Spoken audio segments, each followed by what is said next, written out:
Hi అండి. శ్రావణ మాసంలో రెండో శుక్రవారం వచ్చేసింది కదా! మామూలుగా అయితే ఎప్పుడు మనం రెండో శుక్రవారం చేసుకుంటాం కదా వరలక్ష్మి వ్రతం. ఈ నెల వచ్చేసి మూడో శుక్రవారం వచ్చిందంట. అందుకని చెప్పి నేను ఈ రెండో శుక్రవారం ఇలా చేసుకున్నాననమాట పూజ. ఏం లేదండి, సేమియా పాయసం చేసుకున్నాను, పులిహోర చేసుకున్నానమాట. శనగలు నైటే నానేసుకొని ఉడకబెట్టుకొని అది కూడా ప్రసాదంగా పెట్టాను. అమ్మవారికి చాలా ఇష్టం కదా. ఓకే అండి. ఈ రోజు వచ్చేసి నేను సేమియా పాయసం, పులిహోర, శనగలు ప్రసాదంగా పెట్టానన్నమాట.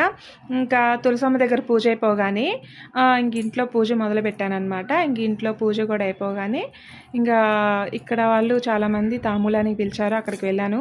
అందులో మా పాపకి ఈరోజు అస్సలు బాగాలేదండి, ఫీవర్గా ఉంది. అందువల్ల కొంచెం లేట్గా అయిపోయిందనమాట పూజ కూడా. ఎట్లా అయితేనేమి ఈరోజు పూజ అయితే కంప్లీట్ అయిపోయింది. చాలా హ్యాపీ అనిపించింది అనమాట. మీకు నచ్చితే లైక్, షేర్, సబ్స్క్రైబ్ చేసుకోండి ఫ్రెండ్స్. చూసేయండి పూజ బాగుందా, బాగుంటే లైక్, షేర్, సబ్స్క్రైబ్ చేసుకోండి ఫ్రెండ్స్.